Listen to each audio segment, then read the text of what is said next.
오늘 본문 말씀의 배경은 창세기 18장의 내용입니다. 아브라함이 99세 때 하나님께서 아브라함에게 나타나셨죠. 그 광경을 하나님의 천사들을 본 그 아브라함은 집 문에서 급히 달려나가서 엎드려 절하고 하나님을 자신의 집으로 초청합니다. 초청에 응하신 하나님과 하나님의 사자는 아브라함에게 말씀하십니다. 너의 아내 사라가 어디 있느냐? 아브라함은 대답하시죠. 장막에 있습니다. 그렇게 대답을 하는 아브라함을 보시면서 하나님은 한 가지 약속의 말씀을 선포하시죠. 내년 이맘때 내가 반드시 내게로 오리니 내 아내 사라에게 아들이 있으리라. 하나님께서 그 말씀을 하실 때 장막 뒤에 있던 아브라함의 아내 사라에게도 그 말씀이 들렸죠. 그리고 사라는 속으로 웃습니다. 그리고 이렇게 생각하죠. 내가 늙었고 내 남편도 늙었는데 내게 무슨 아들 낳는 기쁨이 있으리요. 이런 말을 합니다.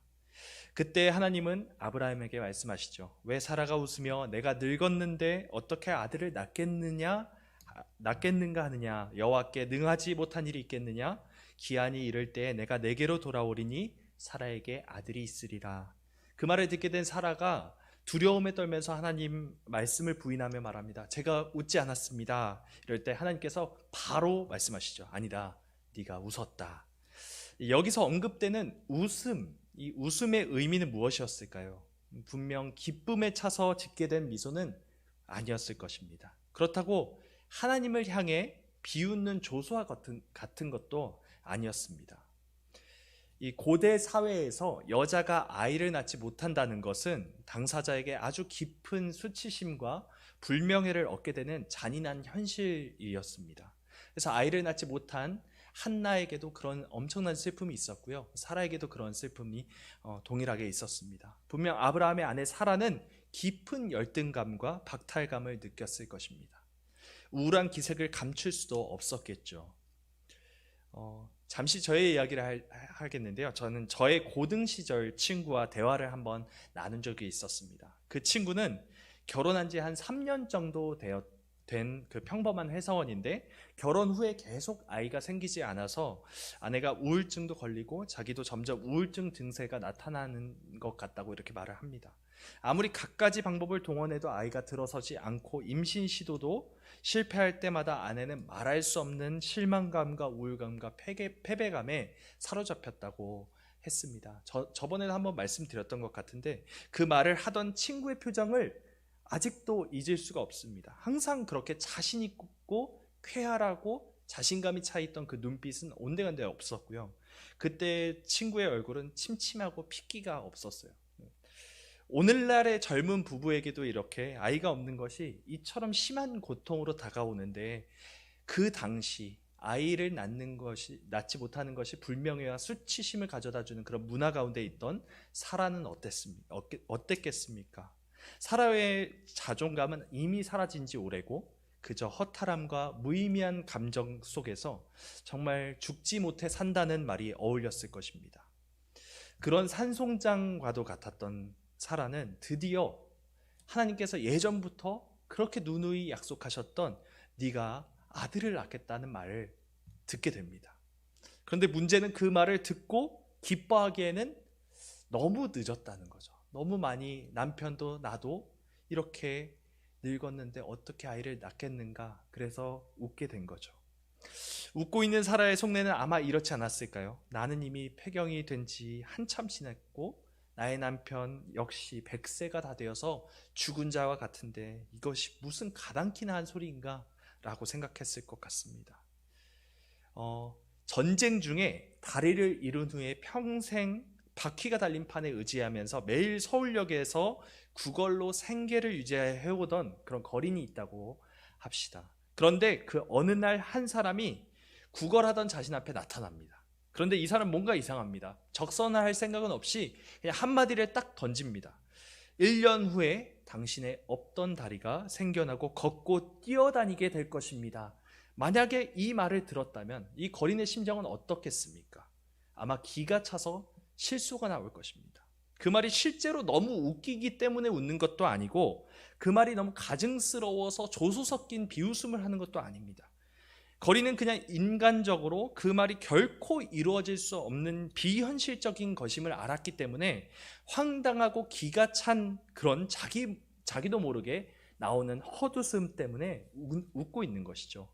그러니 왜 사라가 마음속에서 웃느냐고 말씀하시는 하나님 앞에서 저는 웃지 않았습니다라고 손살에 치면서 부인하는 그 사라의 심정도 입장도 이해가 됩니다. 자신도 제대로 인식하지 못할 정도의 실소, 그것은 사라의 삶 가운데 있는 깊은 결핍의 상태를 반영하고 있는 것입니다. 본문 말씀 19절과 같이 사도 바울 역시도 아브라함과 사라의 신체 상태가 어떠했는지를 말씀하고 있습니다. 19절을 보시면 그가 100세나 되어 자기 몸이 죽은 것 같고 사라의 태가 죽은 것 같음을 알고도 믿음이 약하여지지 아니하고 이렇게 말씀하시죠. 놀라운 것은 아브라함의 반응입니다. 자신과 아내의 상태가 어떤지 잘 알고 있는 아브라함이 하나님의 그 약속의 말씀 앞에서 자신의 이성적인 판단을 중지한 것이죠. 현실적으로는 이것이 분명히 말도 안 되는 것임을 알았지만, 이성적으로는 판단이 되지만 그 이성적 판단을 중지하고 있는 것입니다. 나의 인식과 판단으로는 지금 내 앞에 계시는 하나님의 말씀이 너무 터무니없고 황당하고 공허한 희망 고문처럼 느껴져서 저절로 실소가 터져나오는 것도 이해가 되지만, 그런 자아를 죽이고 다시 한번 그 말씀 앞에 넙죽 엎드리는 것입니다. 아브라함의 이 믿음은 스스로를 지혜롭다 여기는 자리에서 내려와서 미련해지기를 자처하는 것이었습니다. 아무리 생각해 보아도 자신의 이성과 판단 능력으로는 말이 되지 않는 하나님의 그 말씀을 믿는 것은 죽은 사람이 다시 살아나는 것과 그런 것을, 부활을 믿는 것과 다를 바가 없었던 것이죠. 17절 하반절에 아브라함은 하나님은 죽은 자를 살리시며 없는 것을 있는 것으로 부르시는 이심을 믿었다고 성경이 증거하고 있습니다. 젊었을 때는 자신의 이성과 판단을 따라서 하나님이 약속하신 땅인 가나안을 버리고 이 이집트, 애굽 땅에 도망가기도 하고요. 그랄 땅으로 자신의 몸을 의탁하기도 했습니다. 아브라함은 그렇게 자신의 삶의 노하우와 지혜를 총동원해서 약삭빠르고 끈질기게 생존해 왔던 사람입니다. 그런데 그랬던 아브라함이 이제는 하나님께서 이 세상에, 온 생명을 주관하시는 창조주이심을 온전히 믿은 것입니다.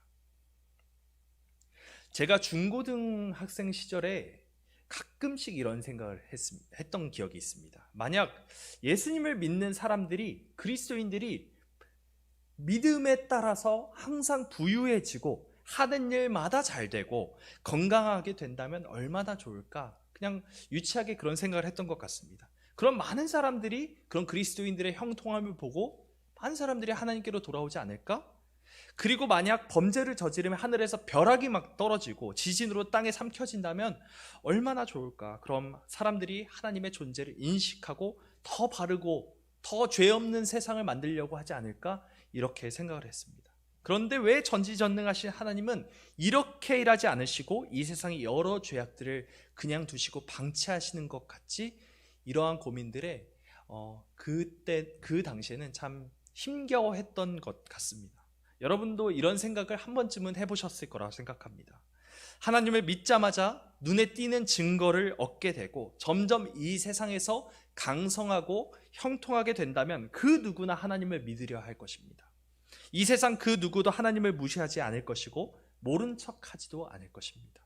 아니, 오히려 온 세상 사람들이 하나님을 찾고 하나님의 이름을 부르짖겠죠. 모두가 하나님께 잘 보이려고 할 것이고 하나님을 진정한 신이시며 창조주이심을 믿게 될 것입니다. 그런데 하나님은 이렇게 일하지 않으시죠. 그 이유는 두 가지 중에 하나일 것입니다. 하나는 못하시는 것, 다른 하나는 안 하시는 것. 이 둘 중에 하나일 것입니다. 그런데 만약 하나님이 이런 일을 못하시는 분이시면 하나님이 아닌 것이죠. 신이라 부를 수 없는 것이죠. 결국 전능하신 분이 아닌 존재는 결국 본질상 사람과 다를 바가 없는 것입니다. 그런 존재는 하나님일 수가 없죠. 결국 하나님은 앞서 말씀드린 방식으로 일하지 않으실 뿐입니다. 그렇다면 왜 전능하신 하나님은 이러한 방식을 사용하지 않으실까요? 아브라함에게도 사라에게도 아이를 갖게 될 만한 증거나 희망을, 명확한 눈에 보이는 증거를, 희망을 주셨다면 그들이 좀 덜 힘들기도 했을 텐데, 하나님은 아브라함의 노화를 막지도 않으셨고 사라가 폐경에 들지 않도록 막지도 않으셨습니다. 우리의 오감으로 파악하고 검증할 수 있는 눈에 보이는 이 확실한 증거, 과학적 증거를 주셨다면 참 좋았으련만 하나님은 그 모든 것을 주시지 않았던 것이죠. 단 한 가지, 하나님의 약속의 말씀 빼고 말입니다. 왜 하나님은 계속 말씀으로만 약속하셨을까요? 왜 말씀으로만 약속을 하시는 걸까요? 삶 가운데 눈에 보이는 확실한 증거나 드라마틱한 변화의 징조를 보여주신다면 우리도 믿기 편하고 하나님도 편하실 것 같은데 왜 말씀만 하셨을까요? 그 이유는 하나님께서 우리의 믿음을 찾으시는 분이시기 때문입니다. 히브리서 11장 말씀처럼 믿음은 바라는 것들의 실상이요 보이지 않는 것들의 증거입니다. 눈에 명확히 드러나는 것을 믿는 것은 누구나 할 수 있는 것이죠. 엄밀히 말해서 그것은 믿음이라고 할 수 없습니다. 눈에 보이지 않고 상황이 불확실한 가운데서도 하나님은 선하신 분이시고 전능하시며 모든 약속을 모두 신실하게 이행하실 분이심을 믿는 것이 진정한 믿음인 것입니다. 세상 사람들은 참 많은 말을 합니다. 자신이 지키지도 못하는 말로 맹세를 하고 거짓말들을 늘어놓아서 상대를 속이고 기만하기도 하죠. 없는 일을 있는 것처럼 말을 지어내는 사람들, 그런 사람들을 거짓말쟁이, 허풍쟁이, 이간질쟁이, 사기꾼 등으로 부르죠.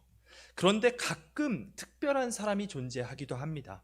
이 사람은 우선 무엇인가를 약속하기만 했다면 반드시 그것을 지킵니다. 한 번 말을 입 밖에 꺼내면 반드시 책임을 지죠. 사람인지라 다 못하면 그것에 대한 응당 그 책임을 지려고 노력합니다. 만약 그런 사람이 있다면 우리는 이렇게 말할 수도 있을 것 같습니다. 그 사람이 진짜 그렇게 말했어? 그럼 됐어. 그 사람이 반드시 그 약속을 지킬 거야. 그 사람은 그런 사람이니까. 이런 사람이 간혹 우리 주변에 있을 수도 있을 것 같습니다. 그런데 하나님은 이러한 사람과도 다르신 분이시죠. 신명기 32장 4절에서 성경은 이렇게 말씀합니다. 그는 반석이시니 그가 하신 일이 완전하고 그의 모든 길이 정의롭고 진실하고 거짓이 없으신 하나님이시니 공의로우시고 바르시도다. 이렇게 말씀합니다. 그리고 히브리서 11장 3절에서는 이렇게 말씀하죠. 믿음으로 모든 세계가 하나님의 말씀으로 지어진 줄을 우리가 아나니 보이는 것은 나타난 것으로 말미암아 된 것이 아니니라. 성경은 우리에게 선포를 하고 있습니다. 설득하지 않으시고 가시적인 증거를 보여주지도 않으시고 그냥 말씀으로 선포하십니다. 하나님은 거짓이 없는 분이시다. 그리고 이 세상은 거짓이 없으신 하나님의 말씀으로 지어진 곳이다. 믿는다는 것은 바로 이러한 사실을 믿는 것입니다. 우리는 아무런 증거가 보이지 않아도 하나님께서 선하신 나의 아버지, 나의 신랑이 되어주시니 나에게 분명 가장 선하신 것으로, 가장 좋은 것으로 나에게 채워주실 것이고 가장 귀한 것을 내게 주실 분이라는 것을 믿는 것입니다. 사랑하는 성도 여러분, 우리들은 어떻습니까? 우리의 믿음은 온전하다 자신할 수 있겠습니까? 아브라함처럼 무너지고 실패하고 넘어지더라도 또다시 하나님의 말씀 앞에서 미련해질 것을 다짐하고 선택하고 계십니까? 출구가 보이지 않는 그 어둡고 습한 인생의 그 터널 가운데 갈 바를 알지 못한 채 계속되는 그 삶의 방황으로 인해서 지쳐 있는 분도 있을 것입니다. 나도 모르게 터져나오는 절망 가득한 그 실소 가운데 하나님의 약속의 말씀은 너무나도 공허해 보일 때가 있죠. 하나님을 믿는 대가로 나는 아브라함의 아내 사라같이 무기력함을 얻고 사회에서의 실패를 얻는 것은 아닐까? 그렇게 생각될 때도 있을 것입니다. 깊은 열등감과 상대적 박탈감이 내 목을 졸라오는 것을 느낄 때도 있을 것입니다. 이렇게 하나님 말씀만 믿고 어리석게 미련하게 살다가는 나의 후일이 비참해질 수도 있겠다라는 생각이 들고 정체 모를 그런 긴박감이 문득 나의 숨을 턱 막히게 할 때도 있을 것입니다. 도대체 세상의 메시지를 믿어야 할지 하나님의 말씀을 믿어야 할지 이 양자택일의 갈림길에서 그저 주저앉고 싶고 다 포기하고 싶은 마음이 들 때도 있을 것입니다. 하지만 여러분, 그런 현실에도 우리가 큰 위로를 얻을 수 있는 이유는 이 절망감을 겪은 것이 우리뿐만은 아니라는 사실 때문입니다. 우리의 주인이 되신 하나님께서 먼저 이 절망감의 무게를 다 짊어지셨습니다. 여러분, 성경에서 혹시 예수님께서 웃으셨다는 말씀 찾아보셨나요? 그 어디에도 그런 기록은 없습니다. 하지만 우셨다는 기록은 여러 군데에서 찾아볼 수 있죠. 예수님이 이 땅에 사시면서 한 번도 웃지 않았다는 기록이 아닙니다. 성경이 말하고자 하는 것은 예수님께서 이 땅에 계시는 동안 참 힘들고 외롭고 고난이 많은 삶을 살아오셨다는 것이죠. 예수님은 우리를 위해 모함당하시고 바리새인들에게 정말 많이도 시험 당하신 분이셨습니다. 또한 사탄에게도 시험을 당하셨죠. 여우도 굴이 있고 공중의 새도 거처가 있지만 정작 예수님은 머리 둘 곳이 없다고 말씀하셨습니다. 사역이 너무 고되고 지쳐서 풍랑 가운데 배가 침몰하기 직전의 상황에서도 기절하듯 주무셨던 분이 예수님이셨습니다. 자신이 하나님의 아들이라는 사실을 전하셨을 때 그 말씀에 광분한 사람들에 의해서 언덕에 밀쳐 떨어져서 죽임을 당할 뻔한 적도 있으셨습니다. 제자들이 누가 이 중에서 가장 높은 자리를 차지하게 될 것이냐라는 그 주제를 가지고 서로 싸울 때 예수님은 그 자리에서 허리를 굽히고 가장 낮은 곳에 내려가셔서 제자들의 발을 씻기셨습니다. 십자가에 달려 죽으시기 며칠 전에 산에서 기도하실 때 땀방울이 핏방울이 될 정도로 고통스러워하신 분이 예수님이십니다. 하지만 그분을 따른다는 제자들은 그 미래를 아무것도 알지 못한 채 잠만 자고 있었죠. 또한 가장 아끼는 수제자인 베드로, 또 가룟 유다, 이들에게 부인당하시고 배신당하시기도 하셨습니다. 가룟 유다의 배신 때문에 예수님이 군병들에게 잡히시는 그 순간에 예수님을 따르는 그 제자들이 자기의 목숨을 부지하기 위해서 제각각 도망가고 한 사람도 그분 곁에 남아있지도 않으셨습니다. 사람들에 의해 침뱉음을 당하시고 언어폭력을 당하시고 뺨을 맞고 주먹으로 가격을 당하셨습니다. 가시로 된 관이 머리를 지리기고 로마 군사들은 가시 면류관을 쓰신 예수님을 희롱하였죠. 또한 그분은 실오라기도 걸치지 않은 알몸이 되시는 수모를 겪으셨고 그분의 속옷은 병사들에 의해서 제비뽑기 되었죠.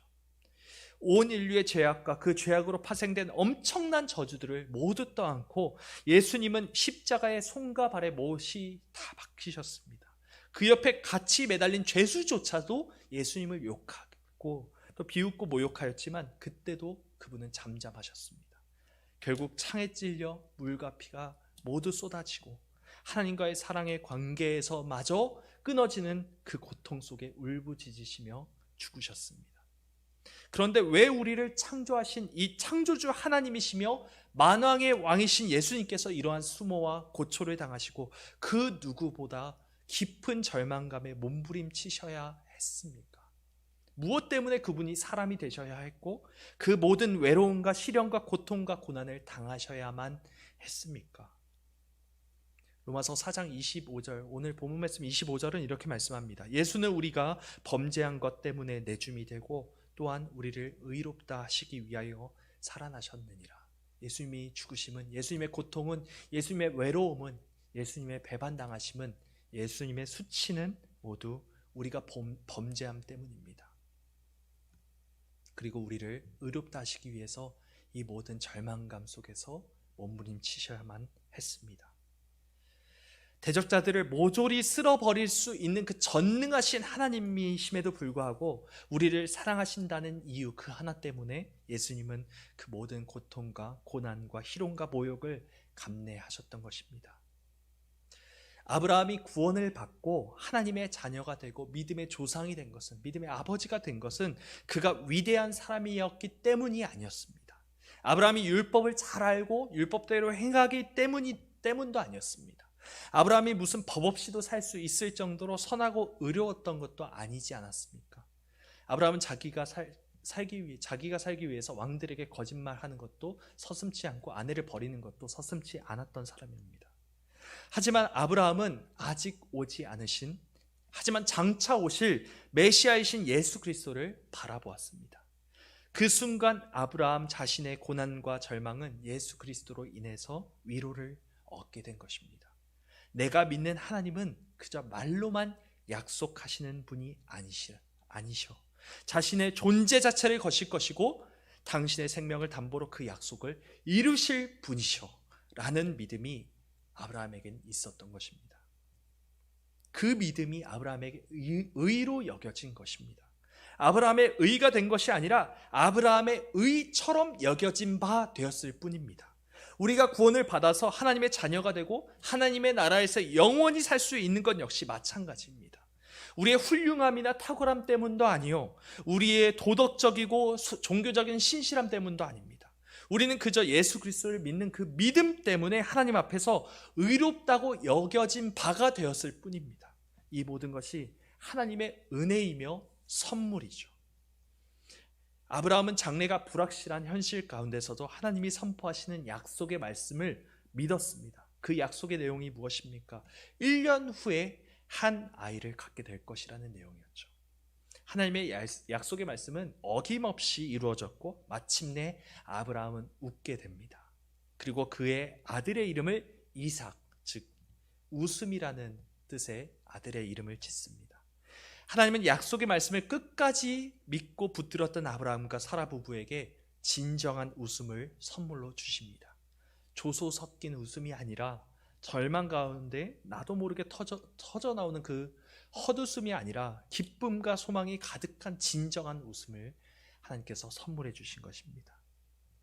예수님은 우리를 웃게 하시기 위해서 당신의 기쁨을, 당신의 영광을 포기하셨습니다. 그는 우리가 얻을 영원한 기쁨을 위하여 십자가를 참으사 부끄러움을 개의치 않으셨습니다. 예수님은 아브라함과 같이 영혼의 결핍으로 신음하던 우리들에게 한 아기, 곧 이삭이 되어주셨습니다. 이것이 바로 하나님께서 보여주신 우리를 향한 사랑입니다. 우리는 지금 내 삶의 고난을 바라보고 있습니까? 아니면 나를 사랑하사 나를 위하여 고난을 당하신, 죽임을 당하신 예수 그리스도, 그분을 바라보고 그분의 십자가를 바라보고 있습니까? 우리 모두가 불확실한 현실 속에서도, 신음 가득한 고통과 절망 가운데서도 하나님의 말씀을 온전히 신뢰하는 그 믿음이 더욱 굳세지는 은혜가 있길 원합니다. 우리의 삶의 진정한 웃음이 되어주시는 예수 그리스도를 믿는 믿음으로 사시는 저와 여러분이 되시기를 주님의 이름으로 간절히 소망합니다. 아멘. 우리 시간에 함께 기도하겠습니다.